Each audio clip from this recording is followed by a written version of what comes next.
Avvalgi dasturlarimizda 16-20 fevral kunlari Malayziya poytaxti Kuala Lumpur shahrida velotrek bo'yicha Osiyo chempionati bahslari bo'lib o'tgani hamda unda O'zbekiston terma jamoasi vakillari sovrindor bo'lishgani haqida ma'lumot bergan edik. 22 fevral kuni mazkur musobaqada ishtirok etgan O'zbekiston delegatsiyasi vatanimizga qaytib kelishdi.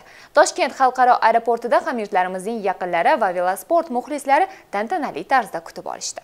Malayziyada O'zbekiston delegatsiyasi velotrekdagi sovrinlar sohibiga aylanish bilan birga 2019-yil bo'lib o'tadigan Asian Road Paracycling Championship musobaqasi mezbonligini ham qo'lga kiritgani ahamiyatlidir. Ushbu qaror Osiyo Velosport Konfederatsiyasi tomonidan aynan Kuala Lumpurda o'tkazilgan kongressda qabul qilindi. O'zbekiston Velosiped Federatsiyasi tomonidan erishilgan ushbu natija mamlakatimizda velosportning yanada rivojlanishiga turtki bo'lishi shubhasizdir. 22 fevral kuni Kuala Lumpurda o'tkazilgan kongress va Osiyo chempionatida ishtirok etgan O'zbekiston delegatsiyasi yurtimizga qaytib keldi. Islom Karimov nomidagi Toshkent xalqaro aeroportida sportchilar tantanali tarzda kutib olindi. Daniel Yevdokimov turnirda yoshlar o'rtasida Omnium bahslarida kumush medalni qo'lga kiritib, yana bir bor yurtimizdagi eng umidli velosportchilardan biri ekanini isbotlay oldi.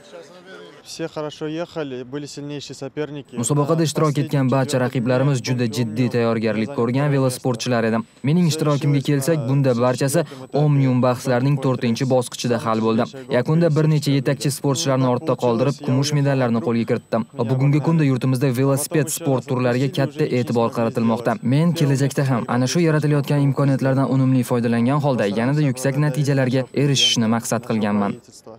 Ushbu Osiyo chempionatida yana bir medal Murodjon Xolmurodov tomonidan qo'lga kiritildi. Sportchimiz turnirda bronza medali sohibiga aylandi. Endilikda O'zbekiston velosportchilari oldinda turgan ichki va xalqaro musobaqalarga tayyorgarlikni boshlab yuborishadi.